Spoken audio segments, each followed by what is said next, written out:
ბათუმის დრამატულ თეატრში სეზონი მაკბეტი დაიხურა. უილიამ შექსპირის პიესა რეჟისორმა დრამატული თეატრის სამხატვრო ხელმძღვანელმა ანდრო ენუქიძემ დადგა. მისი შეფასებით სეზონი წარმატებული აღმოჩნდა. ანდრო ენუქიძის თქმით, თეატრალურ სეზონზე 4 ახალი სპექტაკლი დაიდგა და 3 აღდგა. თეატრი მუშაობას 10 სექტემბერს განაახლებს. ზამთარში კი ახალი ექსპერიმენტალური სცენის გახსნა დაგეგმილი.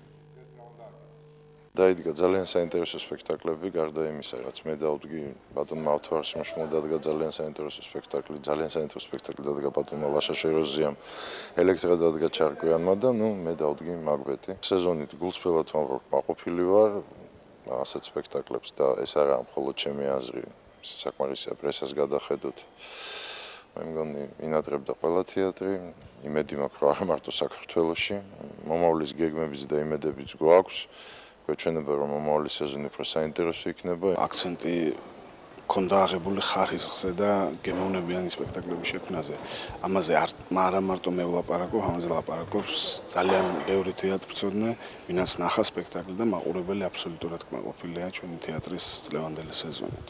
ასე რომ წარმატებით შეიძლება ითქვას, რომ თეატრმა წელს გამოცდა მაყურებლის წინაშე ძალიან კარგად ჩააბარა.